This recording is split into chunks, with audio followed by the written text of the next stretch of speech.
All right, and we're going to start broadcasting so public members can, or people from the public can join the meeting as well. Okay. Thank you, Cliff. You're welcome. And you're live. Not Memorex? Kelly, you're the only other one that got it. I got it. Cliff, both panelists, both Megan and Robert can be promoted to panelists. Robert's a member of the committee as well.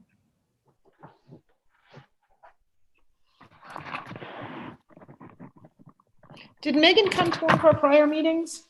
No. No, but Jerry and I met with Megan, I want to say maybe the beginning of the year, to talk about the Army Corps project. I think after, we found out that we were not in the budget. I've heard her name. Maybe it was bandied about at some point. I don't know, or discussed, but I remember hearing her name. Yeah. We may have reported that. Kelly may have mentioned. I see her. She's here. Hey everyone, thanks for having me tonight. I'm excited to work with you on this. Megan, thank you for coming. Joining us. Yes, of course. It's great you could do these meetings, even with COVID and everything online. So Yeah. lucky for that. We also find they go much faster. Promise? Well, we have to be up at 9 o'clock. Okay, So we have a quorum now. we do. So shall we get started? That'd be great. Okay. Call this meeting to order at 7:31. Let's go through old business first, and we do have to approve the minutes of our last meeting. So maybe we should do that first. Let me ask Megan, are you in a hurry? Do you need to go? Should we get an update from you first? I am in no hurry at all. Okay. Sorry. You want to be entertained by us, Megan? What'd you say? You want to be entertained by us for this evening? Yes, absolutely. I'm in for the ride. Cool. Okay. So everyone read the minutes? Yes. All in favor? Any changes first? All in favor? Aye. Okay. Dana, since you're a picture, we don't know what you're doing. I know. Sorry. My video isn't really working, but That's okay. Are you okay with the minutes? yes, the minutes are fine. Okay, then let's get going. Dan, old business, this is back from our July meeting. First order of business is you were going to get a dollar total for the storm losses and flooding in 7, 11, and 12. Were you able to get that?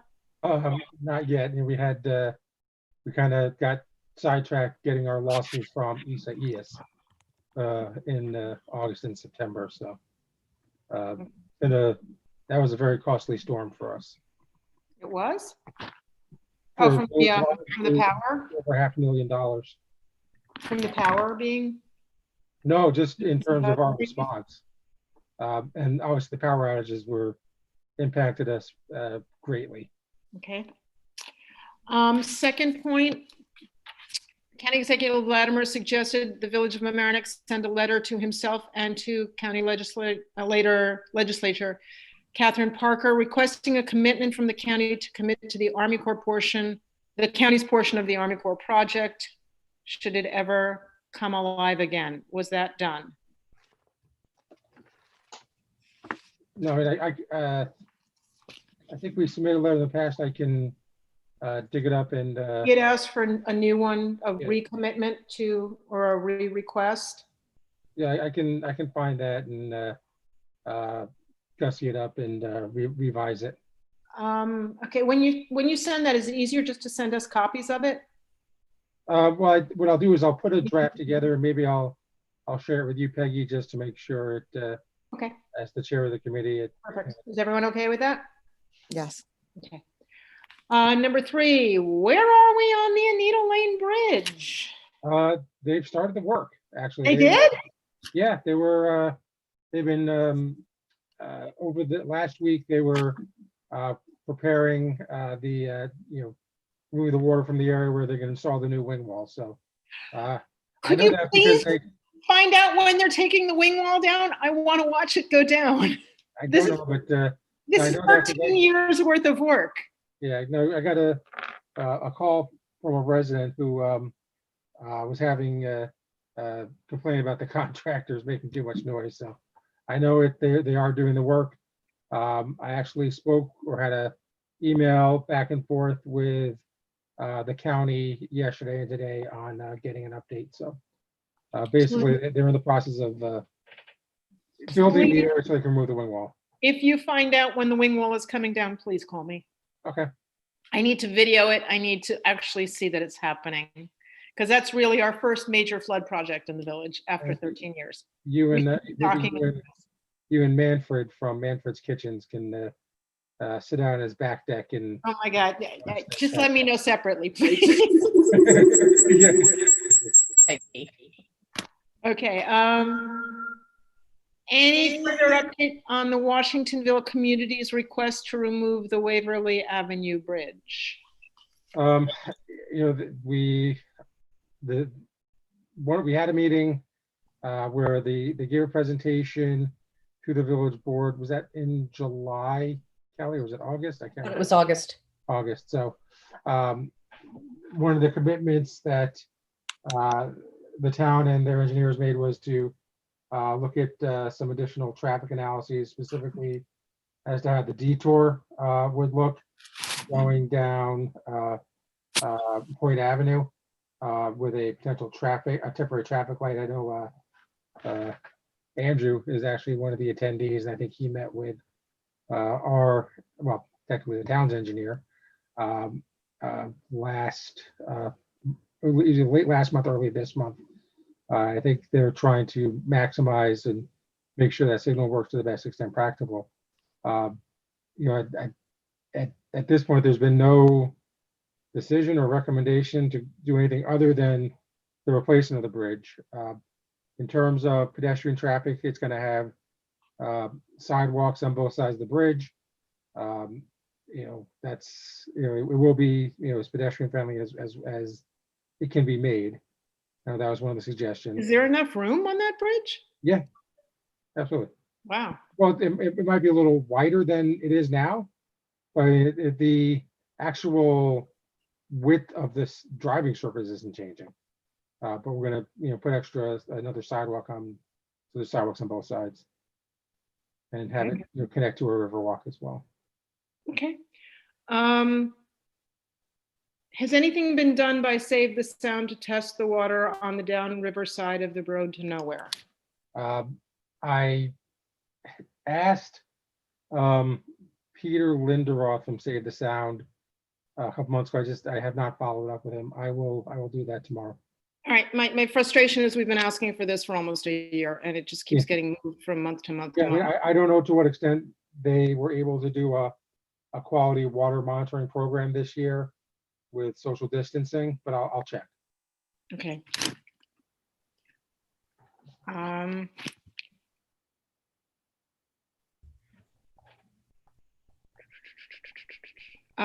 Okay.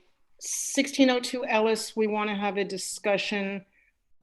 One of my neighbors may be joining us for that whole discussion if he doesn't jump in the next few minutes. But so 1602 Ellis, for the members of the committee may remember, may not remember, was pending building department approval based on all kinds of testing and requirements to be met. And I will say, from what I've been told today by my neighbor, 9 old trees were pulled out. I don't know if they had permits to pull them out. They pulled them out with a backhoe and just tore them out of the ground. I thought we were passing a new tree ordinance. Didn't that get passed? That's just up for public hearing, Peggy. It hasn't even gone through public hearing. I mean, I think one easier solution to all of this would be, but this is going to have to be, would be if we just require, a tear down or new development on a lot, even if it's a single family home, that it go to the planning board for site plan review. That could cover the tree issue and it would just be handled easily. But That's my thought on it. I can understand them clearing trees in the center of the property where they're going to be building. From what I understood, they took out trees on the perimeter where there was not the riverside, the other side, the rear of the property. And I don't know, are developers allowed to willy-nilly tear down trees? I believe they are at this point. I mean, that's one of the public policy initiatives that the board's trying to address with the tree law. Well, but it's further, you're tearing down trees in a flood zone. And as we all know, trees that suck up water are important things in flood zones.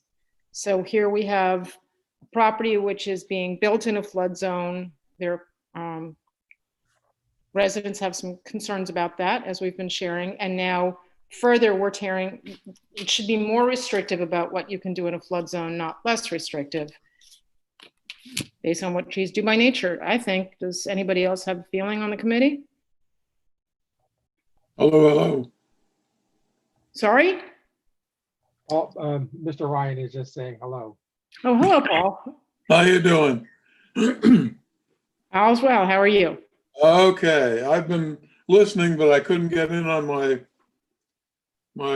computer, so I'm on the iPad. But I'm here. I agree with what you say about trees in a flood zone. I think it's something we should be considering.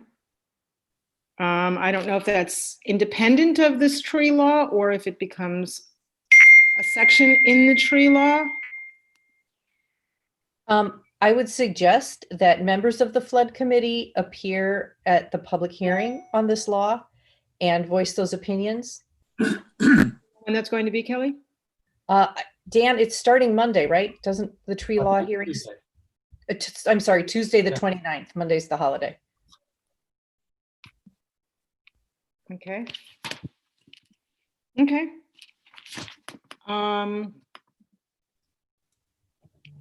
I'll jump because Robert Ingenito has joined us, and we'll come back to 1602 Ellis afterwards. And I think one of the questions we had was how we as a group can try and work with you, Robert, to get information to the community regarding flooding issues, flooding emergencies. How can you see us interfacing with you? Well, first, let me say hello, everyone. It's nice to be here. Sorry you don't get to see my face. The computer that I got from Cliff in the village doesn't have a video on it, so I can only do audio. Just to give you a little background, Jerry Barbario, the village manager, hired me on a part-time basis back in January to do mostly communications for the village, putting up press releases, helping the various departments and citizen committees with stories or getting the word out about various initiatives. And, you know, kind of trying to tighten things up on the village website and maybe even do a redesign and do kind of like a weekly email blast to residents who sign up for to receive emails. So I started this off in January, and then come late February, early March, as you all know, we got hit with COVID, and kind of everything that I was doing had to be put on hold to just address the COVID situation that we were in. And, you know, that kind of continued for about 2 to 3 months. And then things have kind of quieted a bit. So I'm trying to do my best to get back into helping out committees and departments and getting the word out about various things. Am I able to share my screen with people? Let me see. Oh, here we go. So here, for example, can you all see this? Yes. Yep. Yes. This is the Flood Mitigation Advisory Committee webpage. And, you know, here's kind of like this is your hub, and I want to try to help Peggy and the whole committee try to, give some meat and bones to this, to show, give people an idea about, what it is as this committee does. I heard this really great thing about this bridge, is it Anita Lane Anita Bridge? Lane, yes. Yeah, and that kind of just triggered a little bell in my head to say, oh, that seems like a really neat story to kind of push out there and say, this is something that the Flood Mitigation Advisory Committee has been doing and working on for, what did you say, Peggy, a couple of years? 13 years? Yeah, and that's a great accomplishment. If I can try to like put together a little blurb or a couple of Okay. sentences about that. If you want, at some point, you and I to have just a sidebar conversation, I can sort of walk you through Yeah. the history of it. Yeah. One thing that, and stories like that are always great to highlight in the community. Recently, I worked with Shannon Purdy in the Traffic Commission, and we put together this copy about exactly what the Traffic Commission does and the direction that they're heading in, some of the initiatives that they're doing with the Vision Zero network, and just to kind of, again, give people like an idea, not in like big, copious, lengthy, material about what it is that everybody does, but kind of try to tailor it down into what I like to call, the elevator pitch of what all the various committees and commissions do.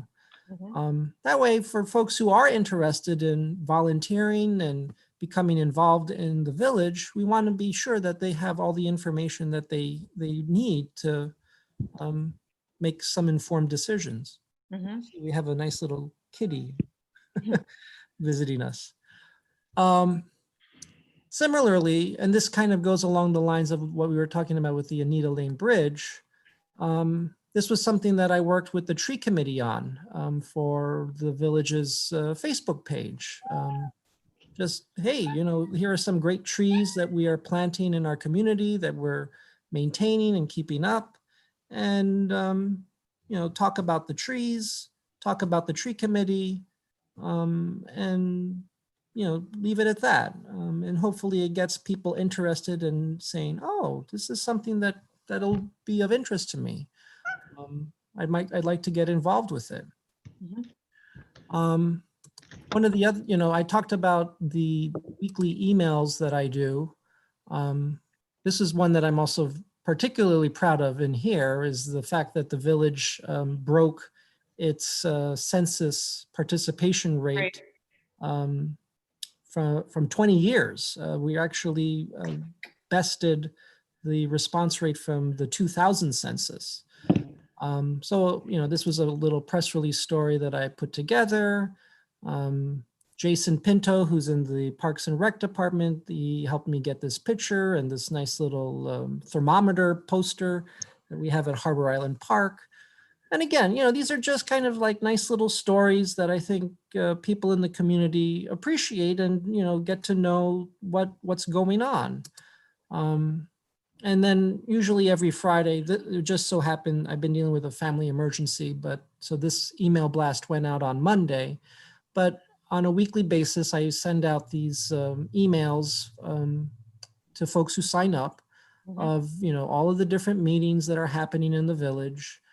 Here are some of the stories that we're doing, any sort of announcements. Here's something from the Parks and Recreation Department. They're working with the Community Resource Center on a survey about Columbus Park. The Arts Council, they've got this community mass quilt project that they're working on. So, again, I love to work with Peggy, with folks in the community to think about, like, in a given year, what are kind of the highlighted stories or highlighted events that we want people in the community to be aware of, that can, just be a point to engage with the Mitigation Advisory Committee and think about, where those stories are, how can we schedule them out, so that they can, have their time to shine in the sun. And It's a little more challenging in times, as I'm sure everything is in times of COVID, but normally one of the things that we would have done is a river cleanup. yeah, That certainly you could help get the word out about. I think there are still, I know that the Marine Education Center, She does them weekly. yeah, she's been doing those cleanups in Harbor Island Park weekly. Right. It definitely can be done.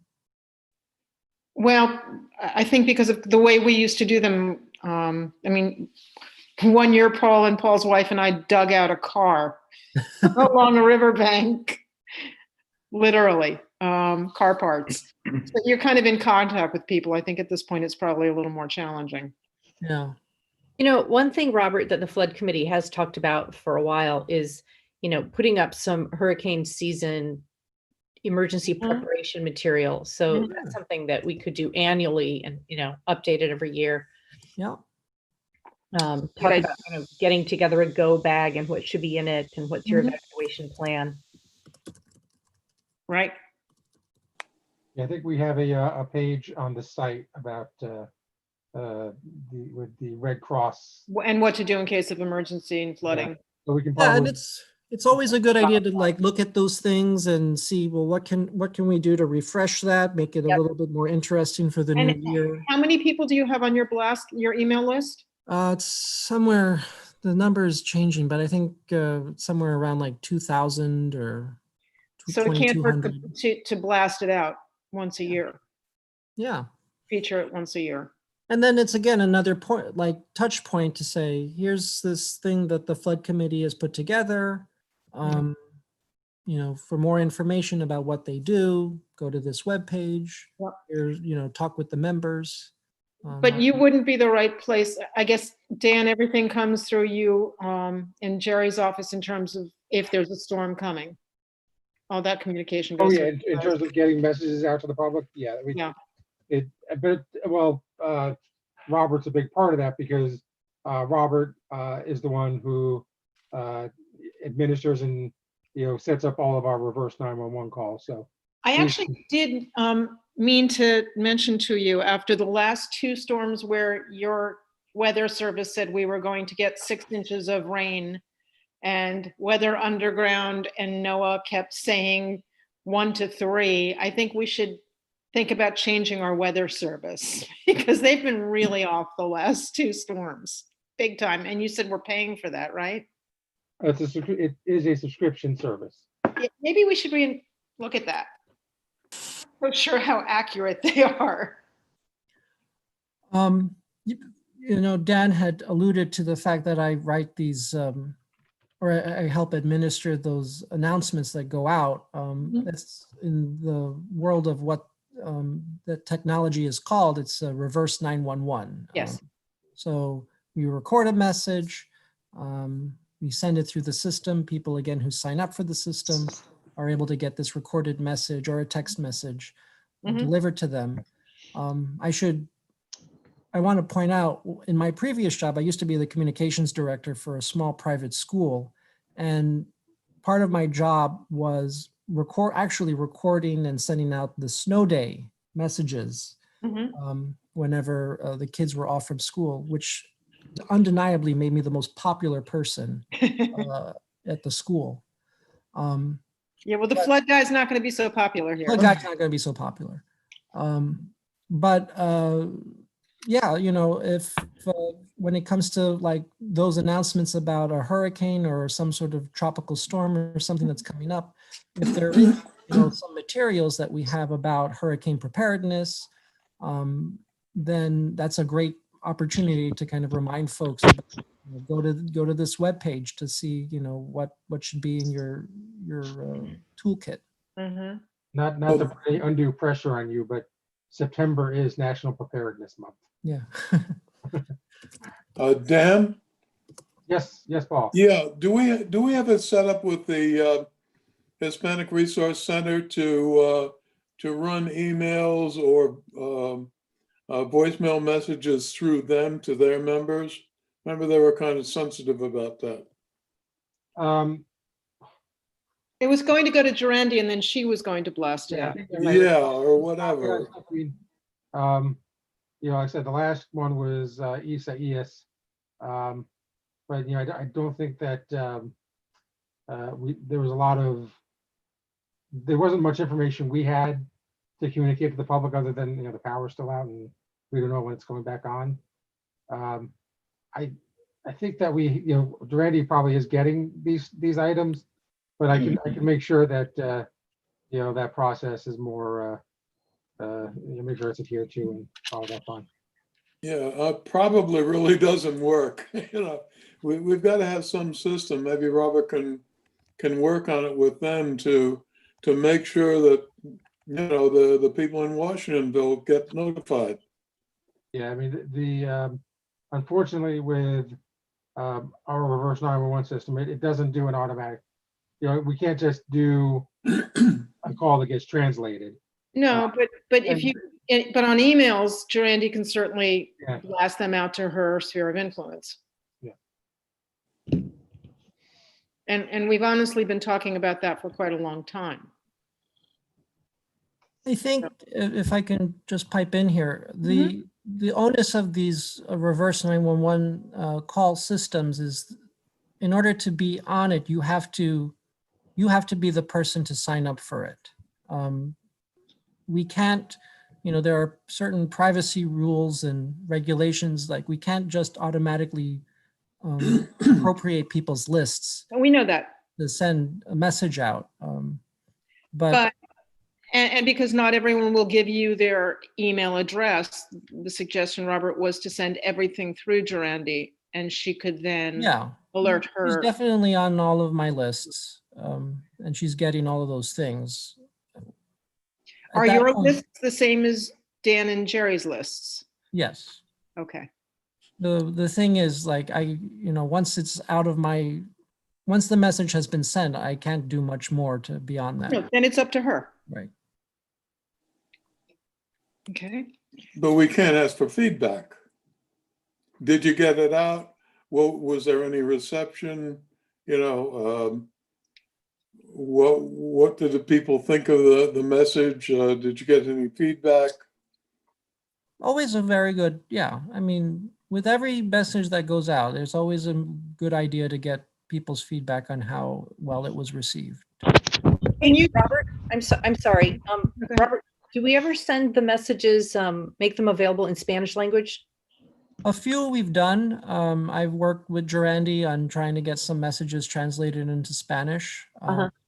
And there have been some occasions where I have sent something, I can't think of what they were off the top of my head, but I've sent some stuff out that they've kind of taken, you know, and made it into their own and translated it themselves. Okay.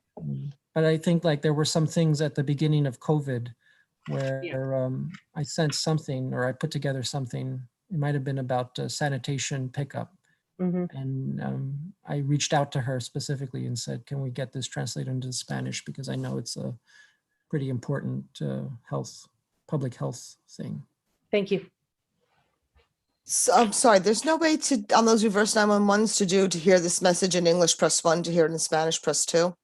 It would mean that somebody has to actually record it in Spanish. It's not that this is something that can be automatically done. Right. Is there a Spanish speaker on the staff that can do that? The problem, one of the issues is, though, we'd have to have a separate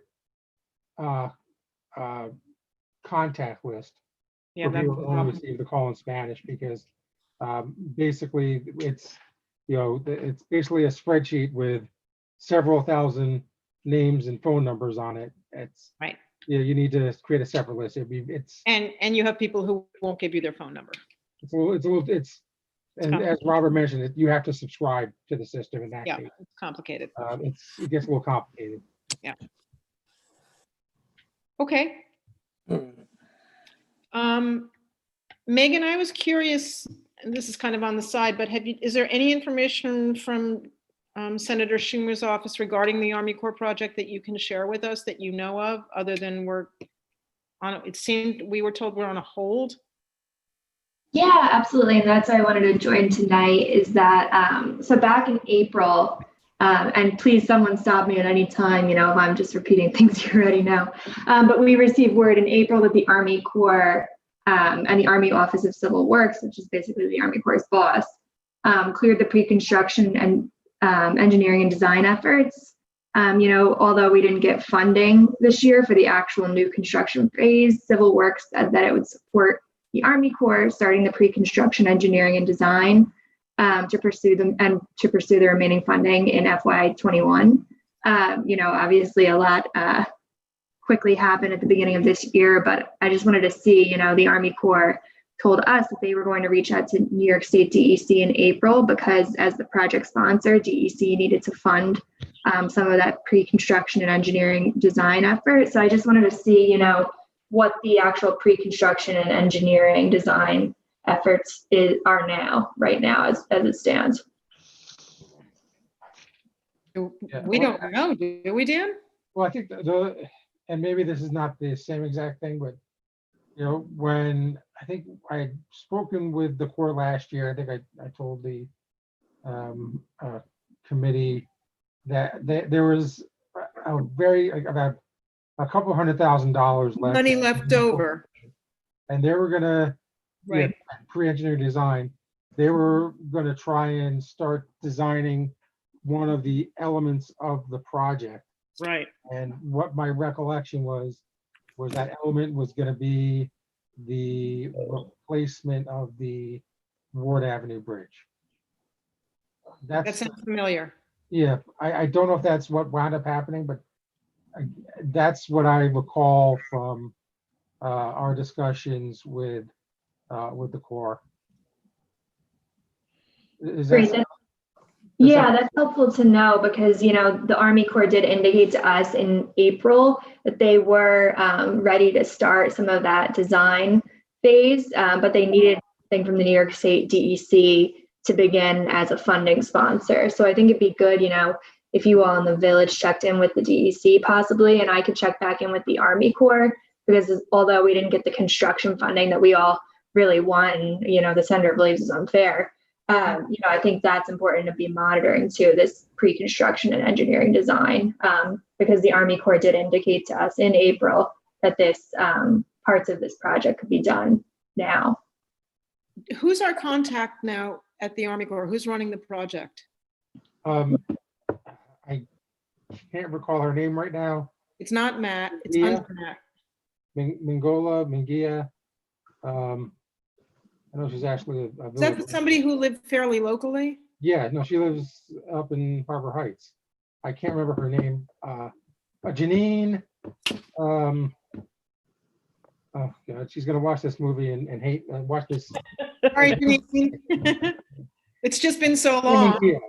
Sorry? I think it's Janine Mingio is her name. That's Okay. I got it right because I don't want to. So we're still sort of on the radar? In terms of The project potentially happening?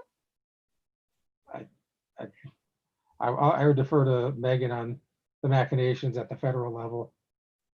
So, so I received indication from the Army Corps, and I'll circle back with them too, that some of this construction and design work could still be done right now. Of course, we still need to hit the ultimate goalpost here, which is getting construction fully funded, but some of that work, it appears to me that some of that pre-construction and design work can begin as long as there's the proper cost sharing in place.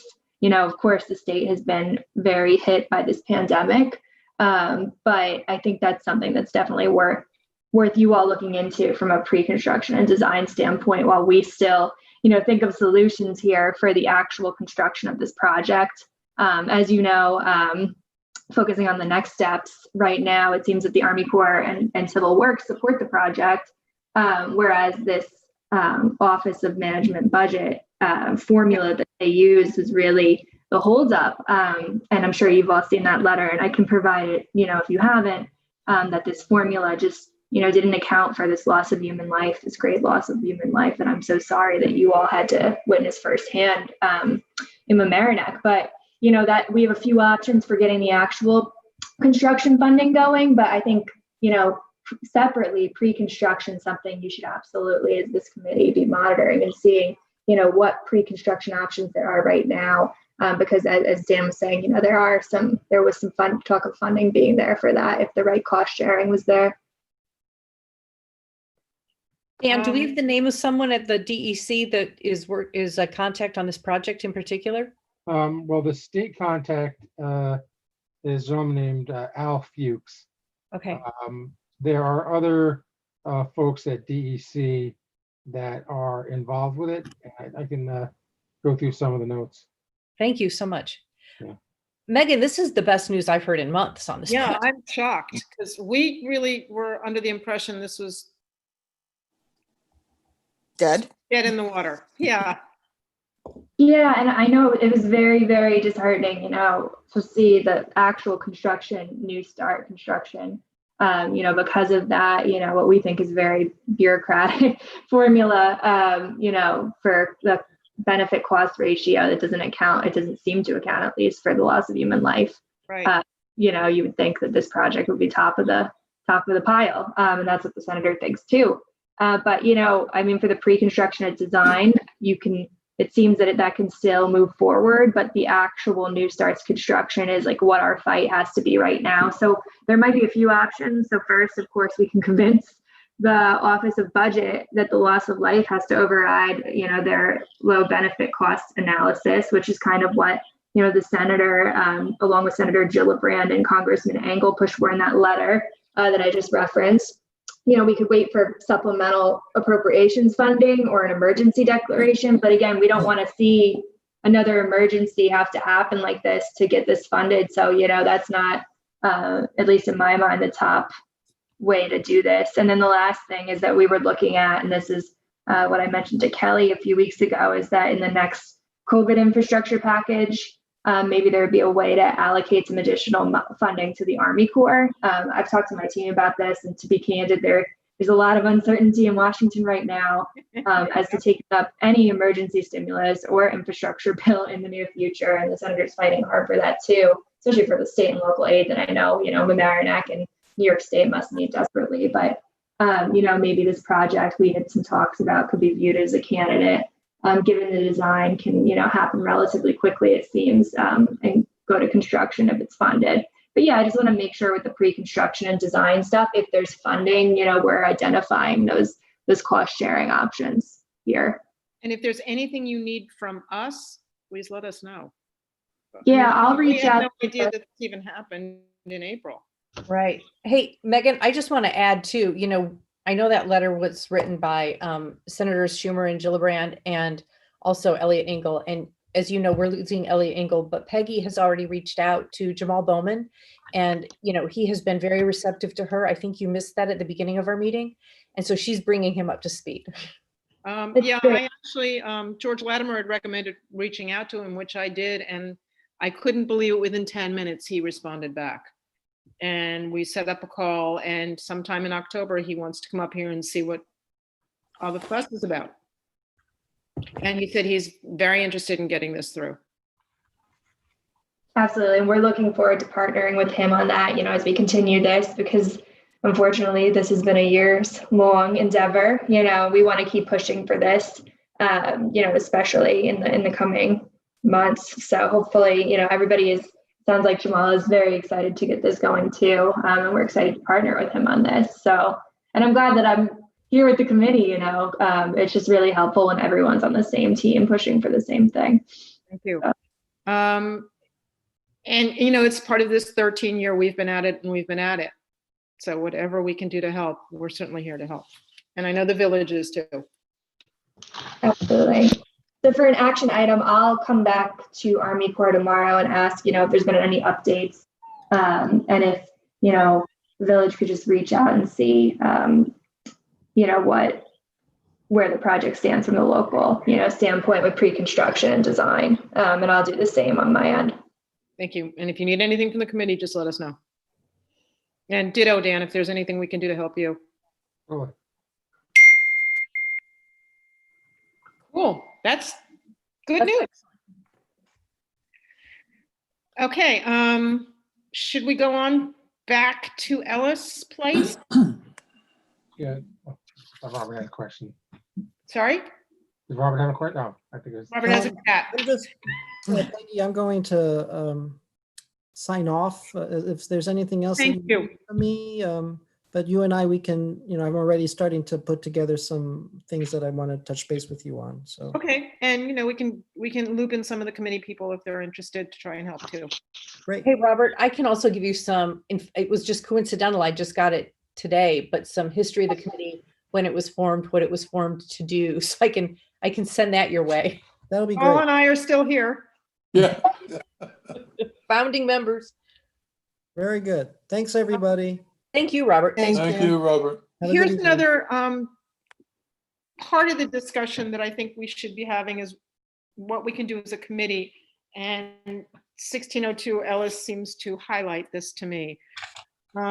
While I know we're not a land use committee and we don't have a lot of teeth, I still think somehow any construction in the village that, and Kelly, steer me if I'm going off the rails here, but any new projects in the village, shouldn't the flood committee be somewhat engaged in?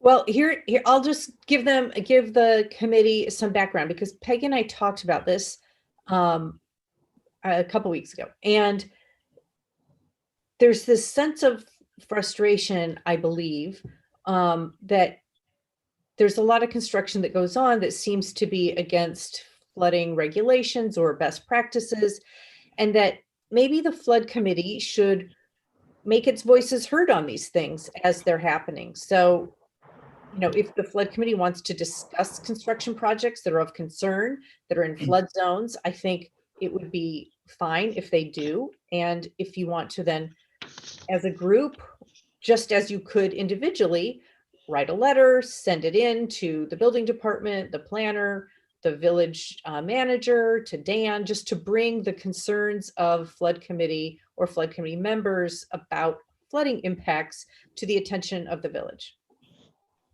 It's not a formal thing. It's just a, something you can do rather than be just frustrated over it, and feel like there's nothing you can do. Robert, are you waving hello or goodbye? No, I'm waving. I'd like to say something when it's appropriate. Go ahead. Okay, I have several things.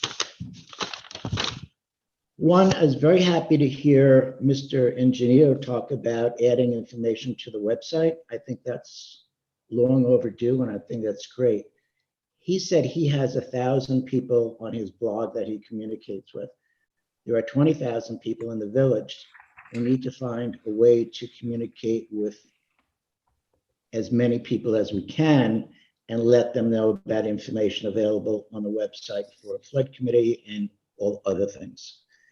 Secondly, since the Army Corps project is possibly now still in play, I didn't hear whether the letter went out to George, getting the confirmation that the county, okay, so I think it's important that we get that letter out, because the purpose of that was to send to the state, so to make sure that they still have their money. If that's going to come up soon, I think it's important that we get that out. Third, I think we should ask Joanne, we may have spoken with her before, talked about it, about asking her, since we want to make sure that the Hispanic community gets all relevant and important information, to see if there's someone in her community that she thinks would be appropriate to be on the committee with us, and they can be the liaison between us and that community. We've asked that repeatedly, and no one's come forth. Yeah, we Okay. even asked Randy. Okay, We the other have thing asked that. is, Kelly was kind enough to send this form from 2007. And the purpose of the committee back then is one sentence long. I'd like to read it because I think we should all hear it.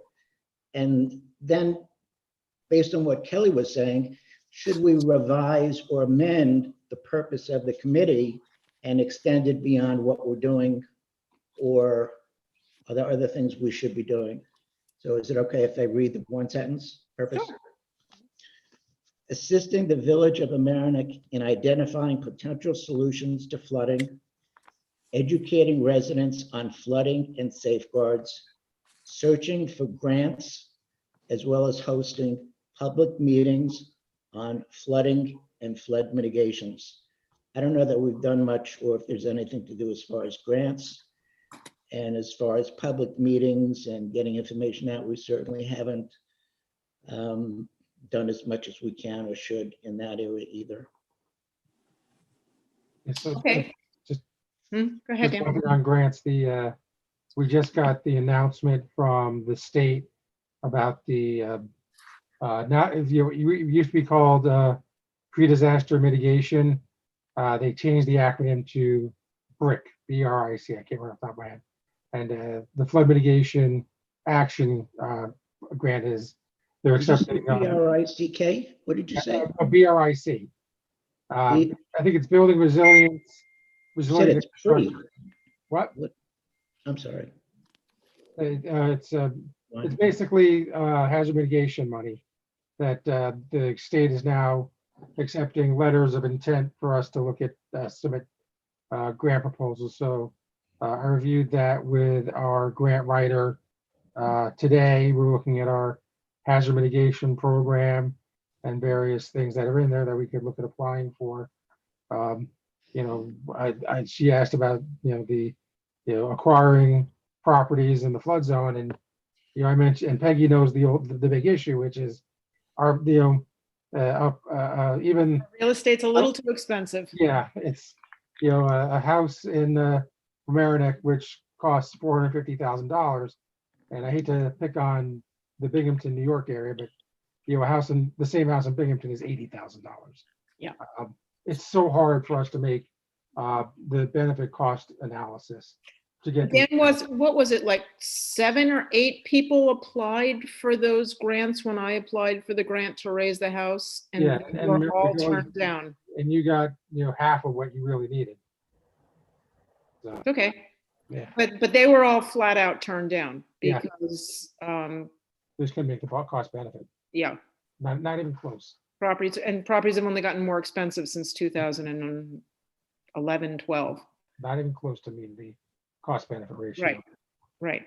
So, but we're looking at it. We might submit 1 or 2 letters of intent. We're possibly looking at one to initiate a plan for acquiring open space in the flood plans, because one of the projects was about that long-term river walk and getting open areas. You're a little late on 1602 Ellis, because that should have been acquired.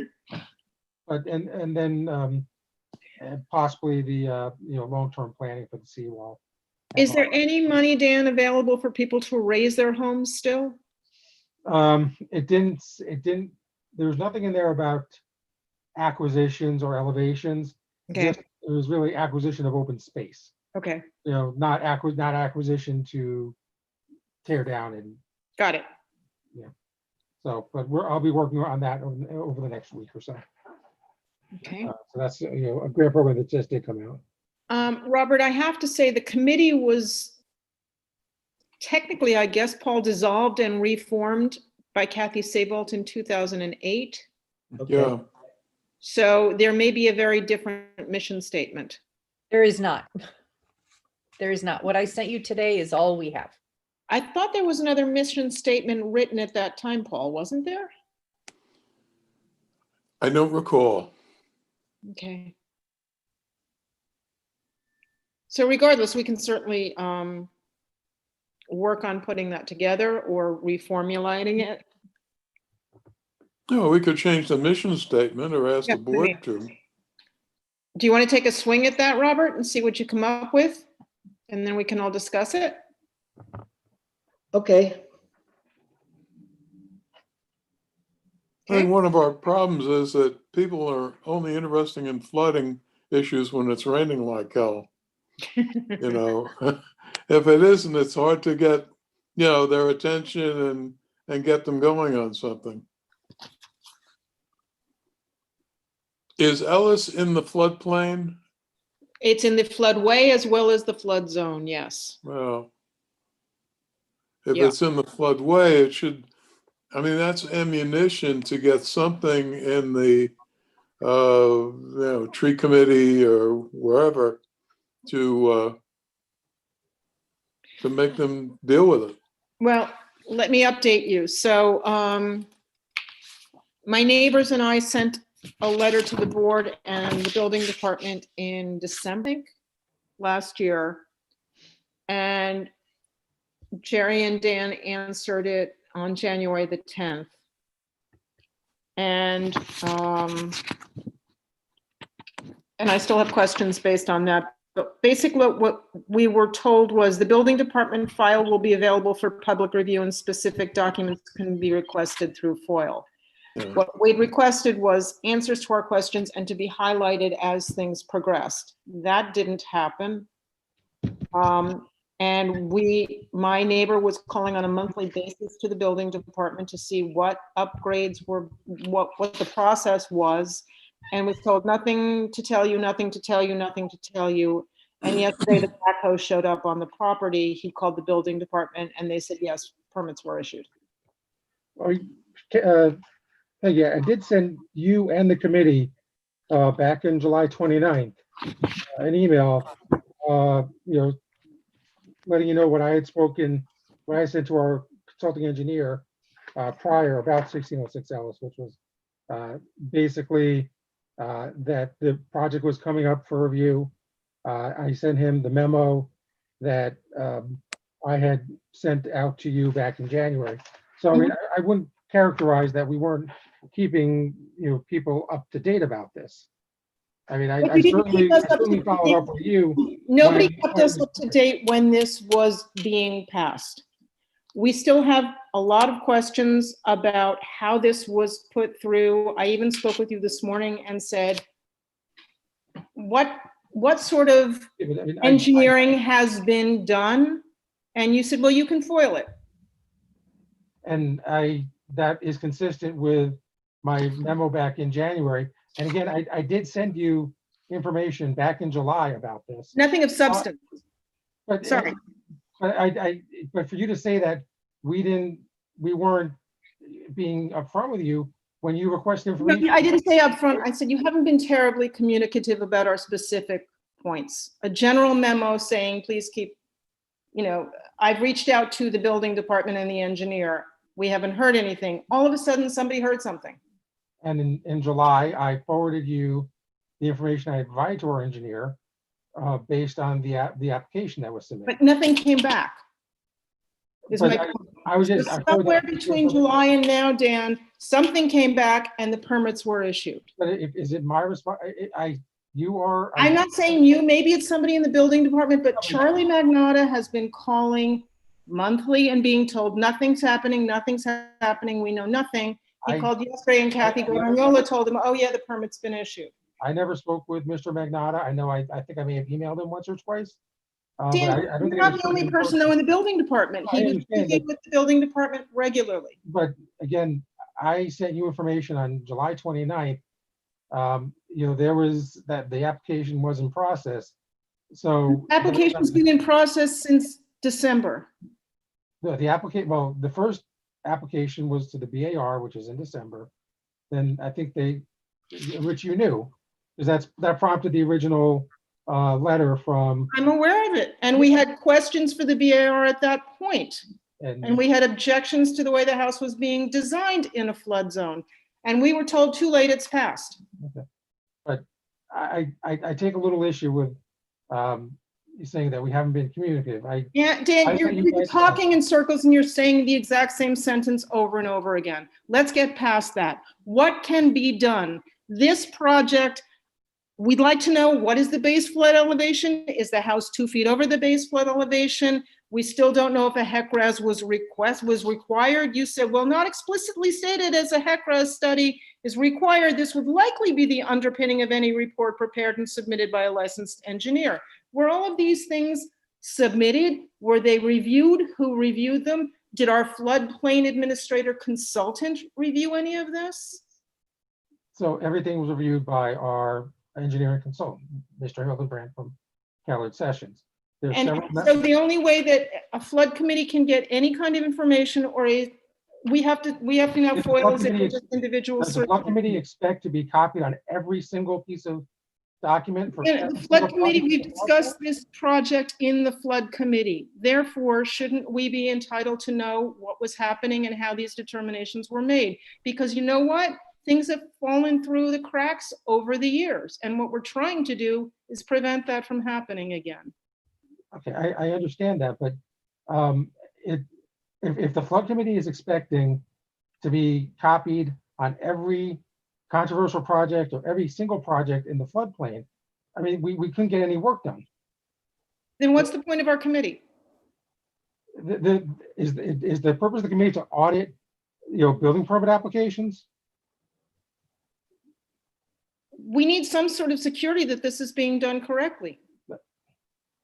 Okay, Just being told, well, it's okay, we issued the permit, therefore it was done correctly, that's not any kind of a check.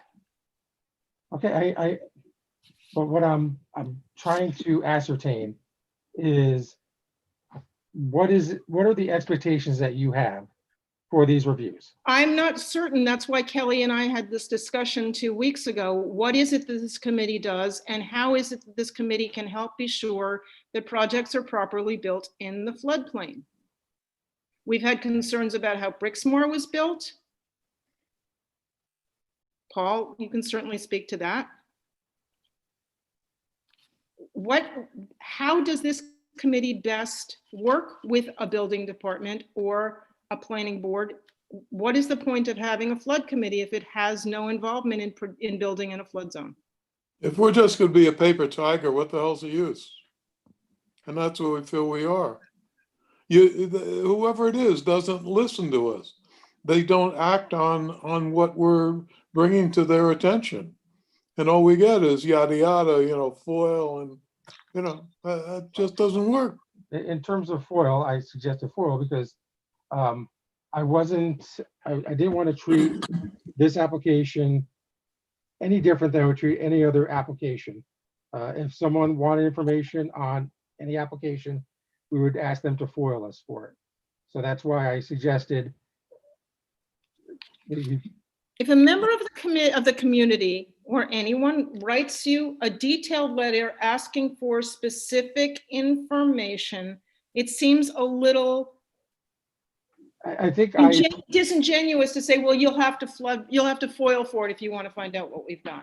Well, we're an arm of village government. We're not, a private citizen sitting out somewhere else. But we're not even given the courtesy. FOIL? Are you kidding me? The January letter, I was trying to be responsive to them. I wouldn't promise to give them documents differently than I would do it for any other resident. But this committee then got involved. This committee was copied on that letter. So this committee is now part of this discussion. And it was brought up in July on your July agenda, at which time I followed up and showed you the communication we had on the application to date. But something happened between July and the 22nd of September or the 21st of September. The application went through the process. The application was granted. The permission was granted to build. Yeah, but it goes through a process and ultimately it was approved. And is this committee not entitled to know what that process is? In terms of the administrative steps that we go through? What do you mean by the process? Dan, we sent a letter. The committee has been involved in it. We don't know what the base flood elevation is. We don't know you're building 2 feet over it. We don't know about the HEC-RAS study. We don't know. The trees all of a sudden got pulled out. It's like anything can happen in this village and no one's responsible. Okay, we can go to a tree committee meeting. I don't think trees out of a flood zone. Who's thinking? I don't recall. There are questions about, Was a question raised in the December letter about what the existing base flood elevation was? absolutely, Okay, because I can't recall. absolutely. And then there was a question about, here's another question. When a former occupant of 1602 Ellis investigated building on this property a number of years ago, he was told he would need to put in a fire hydrant and enlarge the size of the water main to accommodate the hydrant. Is this still the policy? And you responded, I have reviewed this with the applicable staff. We will consult with WJWW on any matter related to ensuring proper water pressure for fire suppression. We will reach out to WJWW in the coming days. That was in January. Okay. So I can follow up on that. And I have been told that one of the fire marshals was questioning how this could be built because certain equipment couldn't get down that substandard road. I don't know that to be the case. I don't know who said that. Andrew LaRocca said it, who is a fire marshal. So he He's was not a raising fire concerns, marshal. and he's bringing that up in a meeting tomorrow night. He's- And that will further be pursued, I assume, by the fire department. He's a firefighter, not a fire marshal. Well, he's a We won't- fire, no, he has another title. Might not be fire marshal, but he's more than a firefighter. He may have a role There's within the another fire department. title. But yeah, we don't have fire marshals. Well, I'm sorry, that's my mistake for using the wrong term, Dan. But he is more than just a firefighter, and he has some sort of He has some additional roles and investigatory, Yeah, he has some additional roles and responsibilities. I don't know what they are, but yeah. and they're investigatory Yeah. for building. It No. just seems like things get shoehorned through, and not all questions seem to get answered. Okay, I can certainly follow up on unanswered questions. Seems to me that there should be different procedures put in place that allows a committee like ours to get some attention and not be treated just like a bunch of 5 separate citizens. We're not getting that. That's the whole point, Dan. I'm not blaming you personally. I'm blaming the system. But And Paul, the system is failing. When has this come up before on a single family home residential project?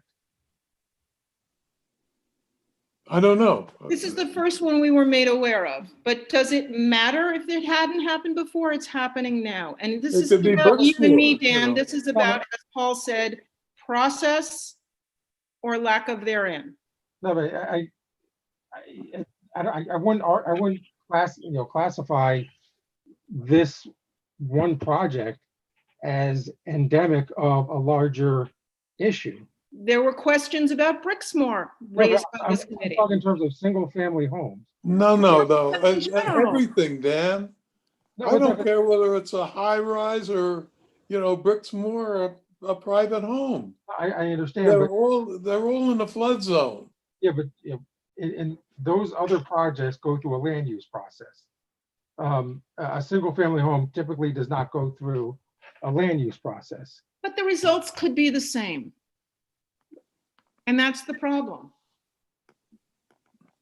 You get enough single-family homes that don't go through the process, it's the same as a high rise. Well, that's something the flood committee can consider. I mean, this is exactly assisting the village of Mamaroneck in identifying potential solutions to flooding. So if the flood committee would like to, identify potential solutions and advise the board about what's going wrong in our land use process, you're invited to do that. I think it's a perfectly legitimate exercise. But we don't always know what's going on, Kelly. Because we find out about things through word of mouth. There's no But formal. that's what I think Dan is trying to say. There's a difference between auditing at a micro level what's going on with the village consulting and engineer and the building department and those areas, and then saying on a more macro level, we as a flood committee are concerned about this type of building in the floodplain. And so for for example, I throw out, we're concerned that single family homes don't go through the planning board where these issues might be more fully fleshed out. We would like to recommend that single family homes go through the planning board. I mean, that's the type of thing I think falls within the parameters of the flood committee and would be a valid exercise, but that's up to you as a committee. I think differently, and I'm going to disagree. Okay. I think that this committee should be consulted when anything is going to be developed in a flood zone, so we can formulate questions on a timely basis that can be brought up and dealt with on a timely basis, and not to find out that, oh, the permit's been issued. Am I wrong? Does HCZM get the application forms for single family homes? Not that I'm aware of. I mean, I think it construction depends. I is- think some of them, it weighs in on certain aspects of single family home construction. It has It to could fall. depend on Yeah. the level of detail of the project. But a simple single family home that's zoning compliant, it's a type 2 action. That's not going to typically go to an HCZM. But how can you have a simple single-family home that's in a floodway, that's in a flood zone, that has a second river going through it every time there's a storm? This is not a normal single-family project, and that's my point. So if it complies with zoning, complies with our floodplain development requirements, it's not. It still needs some additional level of review. Yes. Okay. I think we should decide that, don't you? Just like HCCM would have to decide on something along the coast or along one of the rivers. If it goes to them, it should come to us. And we can always say, no, that doesn't apply. That's the job of the chair. But we should be consulted on whether or not this does apply. Can't expect the building inspector to know. So you can't expect the building inspector to know what? About the number of trees on the property and it's whether it's in a floodplain or not? If he does know, then damn it, he should do something about it, not rubber stamp it. You can't support him on that. I come from a very, by the book review of this. If the zoning code, if it complies with zoning, complies with all applicable laws, I don't know what options we have. But I think, what Kelly, mentioned is if, this is something of concern to the committee, make your concerns noted to the village board in terms of your mission statement. Okay.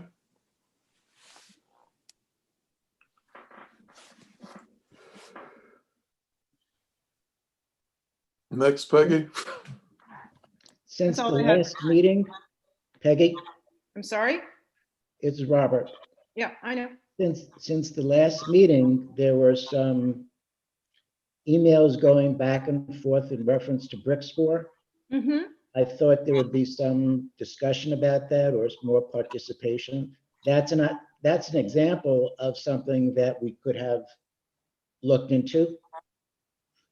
I'm not sure why that didn't come up today. I think based on the emails that went on subsequently, Robert, those questions were not specific to this committee that were raised. I think we've had other, and they should be forwarded to the building department, because if I remember correctly, they had to do with Con Ed, and I think that was out of our jurisdiction.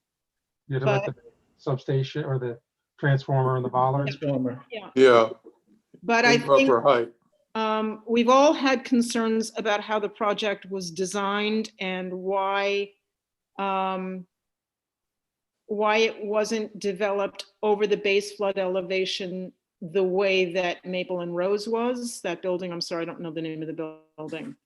I was called the Fiat site. Exactly, but the bottom line is, there was always a kind of concern on our, I think as a committee, why was one project built above the base flood elevation and the other one not forced to? That never made sense to us, but it was a done deal. And Well, we certainly never asked about it. And Well, I shouldn't think that be something that should be discussed with a committee like ours? Well, in terms of the planning process, or that was, the plan board level. I think we did discuss whether or not it needed to be built above the base flood elevation. And what we discussed, I think you were gonna communicate to the board, is for commercial properties, it's not required to be built 2 feet above. We had suggested, and we sent a letter, I don't know where that went to, that we had recommended that all building be done over 2 feet over the base flood elevation in a flood zone. Yeah, no, that's my recollection of the discussion, so. Right, but that's behind, that's after, that's cleaning up after the elephant. Yeah. I'd like to see us be able to get ahead of the elephant. Well, I mean, if you submitted a letter to the village board with that request, I can't promise what the board would do, but you have made your thoughts and recommendations known to the village board at this point.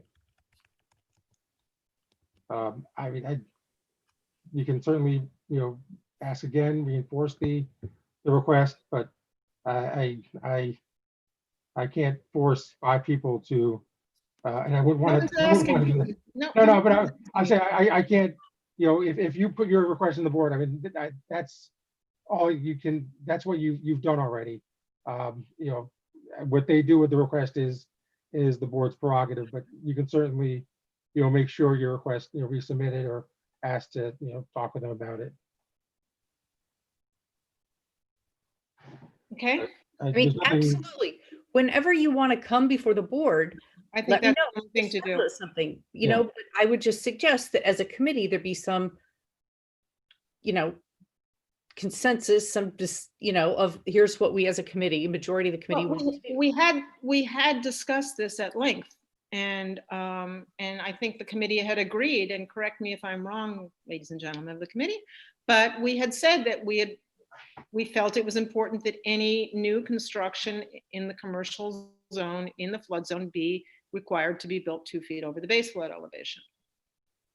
Does I think anybody? we said we can't do anything about Brixmore, but we can use that as a horrid example of what has been done and what shouldn't be done in the future.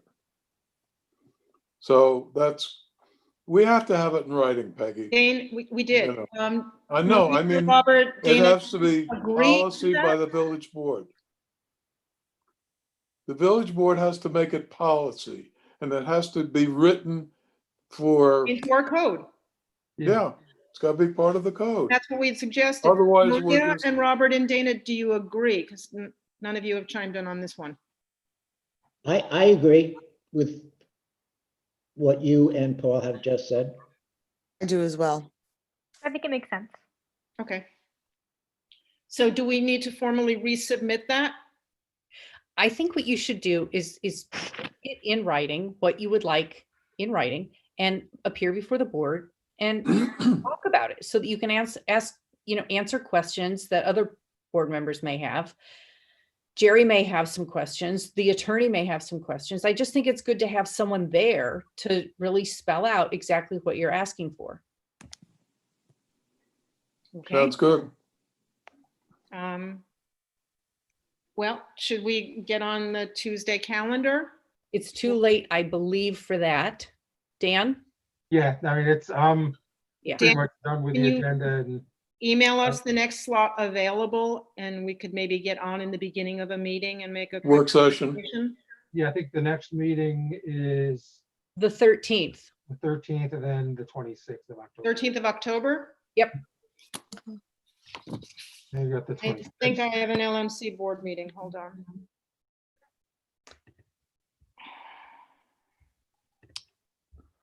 I have an LMC board meeting. I cannot be there. Could we do it at a work session prior? Well, the work session prior is the one next Tuesday. The 26th is the next work session after that. I can't be there, but if other members of the committee would like to go, that's fine with me. Well, let's talk about it, Peggy. I mean, you should be there. Okay. Yes, So does that make it the 27th of October? The 26th. 26th. Can we get on that calendar, Dan? Yeah, just send the letter and ask to be put on the work session agenda for the 26th. The work session is what, 5 o'clock? 5 o'clock. 5 o'clock. Yeah, and just if you want to copy me on whatever you send, so it'll put it in my mind to create the item. I'll copy you and I'll copy Kelly. Okay. How's that? Yep. Okay. Peggy, did you want to talk about the minutes now or? In one sec, Robert. I want to go back one sec. I still feel that that's going to cover the commercial piece of it. It's certainly not going to cover the residential piece. No, we should ask for both. Well, There shouldn't be any difference. No, the residential. No, there is. The residential Has to be is 2 built. feet above. There's no ifs, ands, or buts about that. The commercial is either 2 feet above or at grade and floodproof. At grade, right, for commercial, but residential has to be 2 feet over the BFE. Correct. So there's no ifs, ands, or buts there. Which is why I questioned what the BFE was and were they building 2 feet over on Ellis?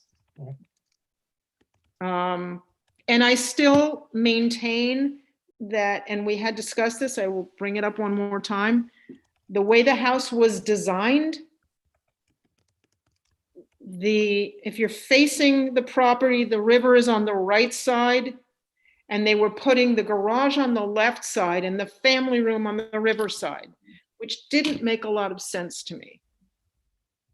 Now, the Architectural Review Board, it was discussed there because my neighbor went to that Architectural Review Board meeting and brought this up, but they passed it anyway. It still seems counterintuitive when you can put non-habitable space in towards the floodway and leave the habitable space on the opposite side.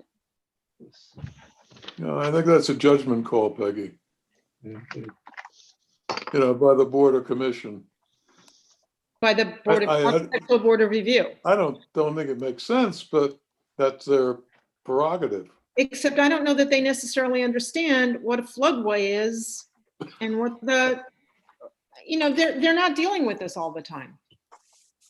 They don't have that level of expertise. I just think that this process in general is a little counterintuitive.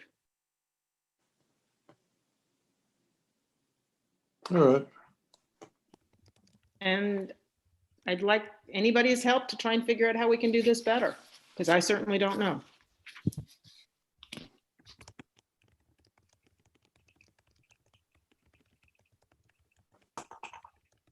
Think about it. Right, let's put it on the agenda for next month then. Yes, Robert, let's talk about the minutes. Well, I'm sorry, before you do that, Yeah, if you're going to discuss this again at next month's meeting, do you when you go before the board, do you want to have like a more comprehensive, do you want to include the residential in that discussion, or do you want to just go and deal with the commercial piece? let's deal with the commercial first, Okay, that's because fine. we've got that. Okay.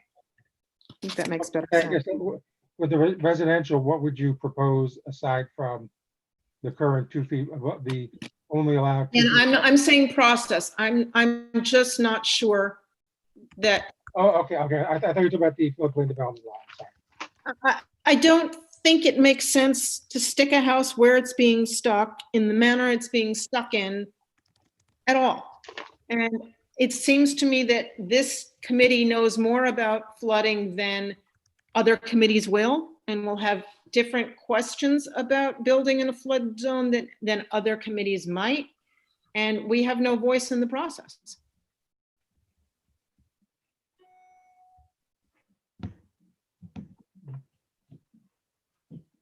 Well, you know, unless it affects a neighboring property,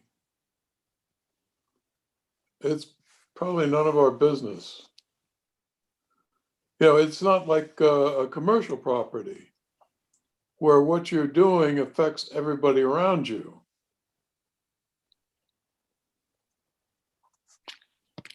Either it makes sense to build it in a certain manner in a flood zone or it doesn't. Well, I don't no, think. it then you should be got the commercial. rights of the personal property owner. They've got rights too to build something stupid if they want. Good That morning. just seems crazy to me. I'm sorry. Yeah. That is it. Then we might as well give up because there's no point for this committee to exist. Well, if we can get commercial, that's a start.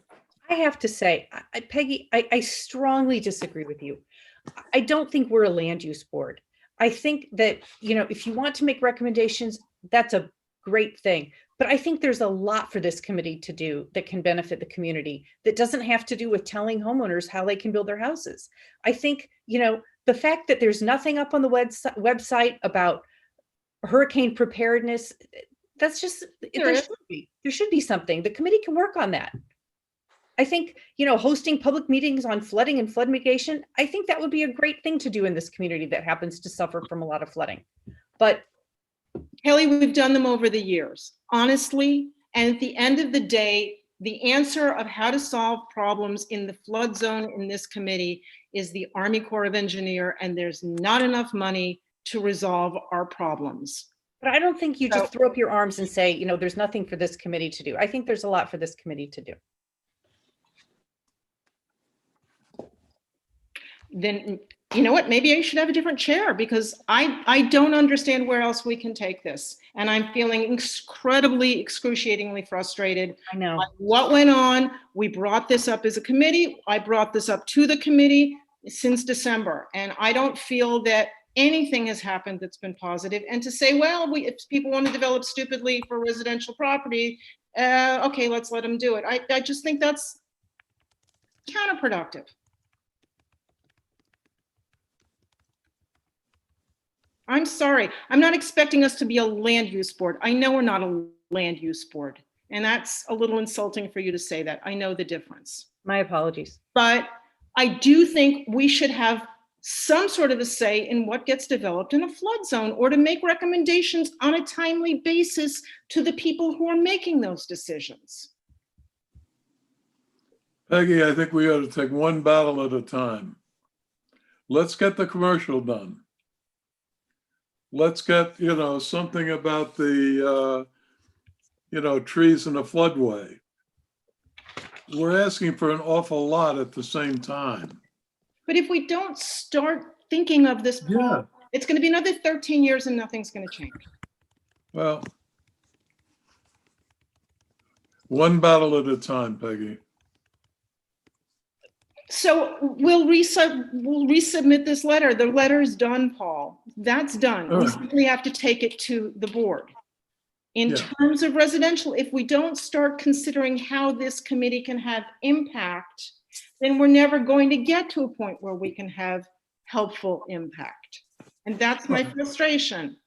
Well, we can submit it along with a commercial to the board, but Submit what?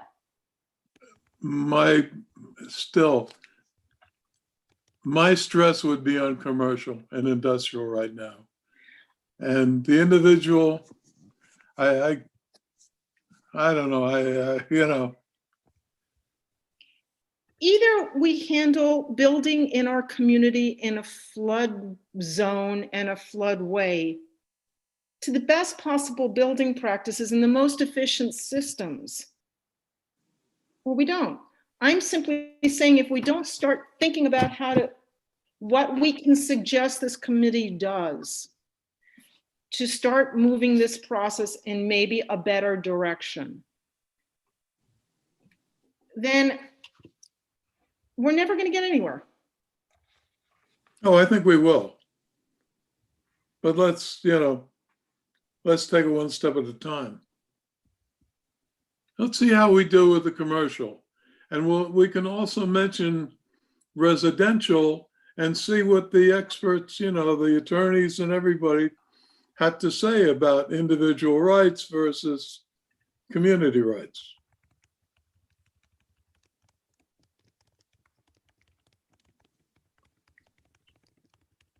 I don't You know, agree. I see, Maybe all you and I will agree to disagree. yeah, I see your thing about the trees on residential property. That I agree with completely. But then you segue into where the driveway and where the living quarters should be. Paul, I if don't you wanna- understood this particular site and you walked the site, you would understand the concerns. Because what happens before the riverbank is overflowed by the river jumps the wall and creates a second river, which goes right down where this proposed house is going to go, and then floods all of the houses on Chestnut before the water ever comes over the wall. All right. So now we're sticking a house in the middle of that. Well, then you're really saying that that property is unusable. I can't say that. But that's what you're saying. I'm saying that we should be, every committee that's got a voice in this, and maybe there aren't any committees in residential and that's the problem. Maybe Kelly's point is right.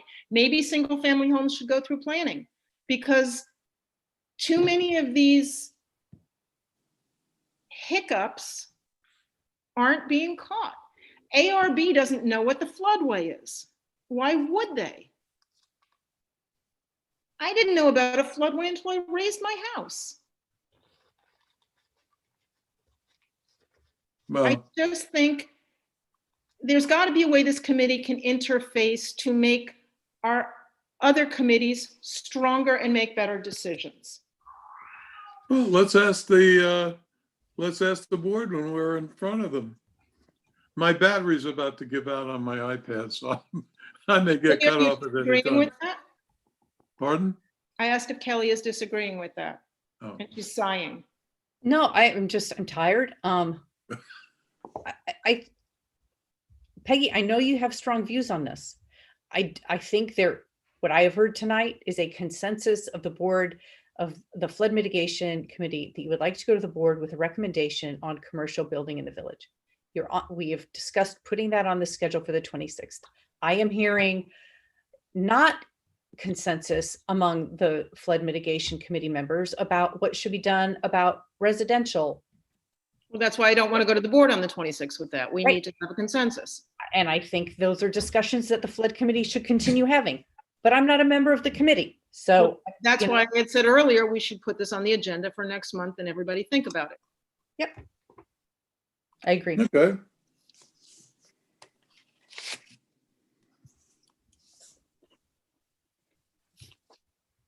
Okay? Robert, Yes, minutes. Didn't Well- forget. my term expires at the end of this year. I was talking to Peggy about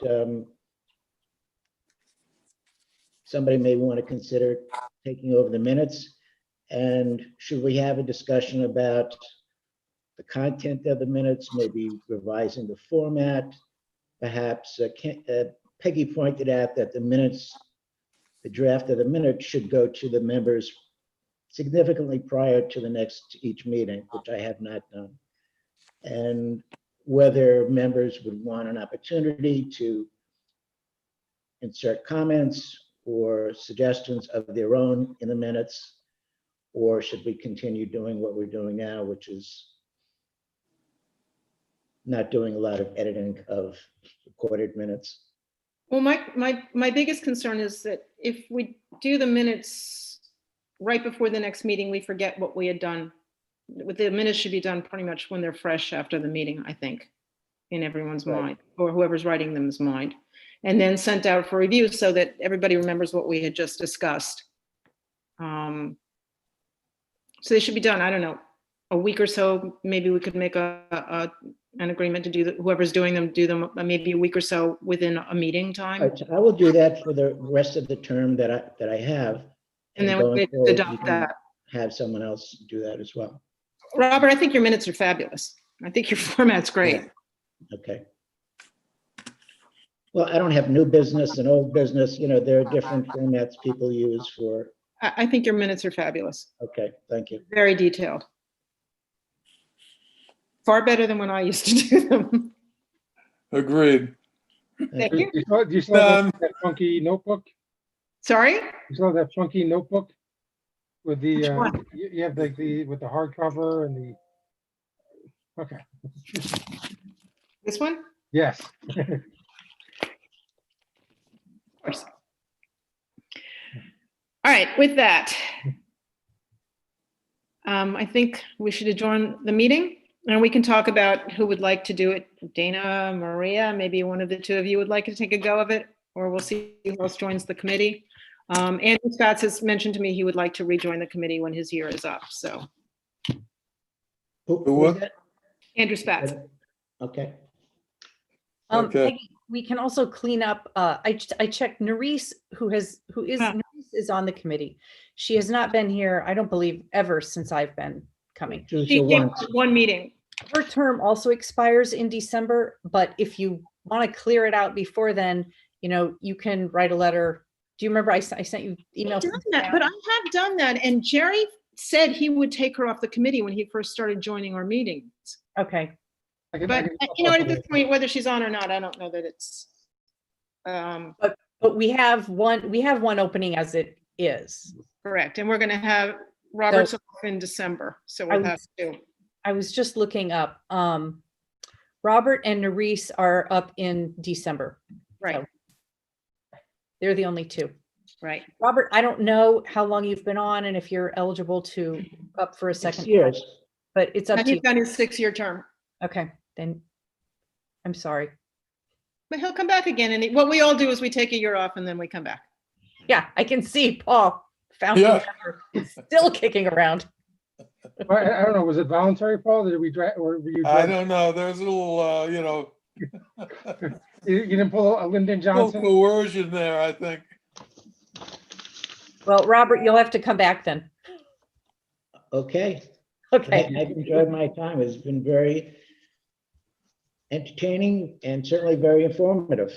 Well, we I love remember having you. when this first came up and I realized I knew nothing about flooding, but I thought it was such an interesting, important topic that I said, well, let's dig in and find out more about it, see what we can do. Well, the great news is the Army Corps could still be around. That's That was certainly really surprising. It's happily Yeah. surprising. Okay, shall we adjourn? sure. Yes. Thank you all. So moved. I have Bye-bye. one question. Maria, are you on Yes. vacation? Am I? No, no. Where the hell are you? What is prior- that? It's a background. Prior to the beginning of the meeting, I asked Dan how he got that wonderful Village of Mamaroneck background, and he told us how to do it. So now nobody gets to see my dirty house. You could Oh, think I'm vacationing somewhere wonderful. Robert, my cat is trying to figure out how to jump up. Here he comes. Bye-bye. You see him, Robert? Oh, there he I is. don't. Is it an orange cat like mine? No, he's a black. I see him. Oh my God, beautiful, Little dumb. beautiful. So say hello to your Night, cat. everybody. All right, good night.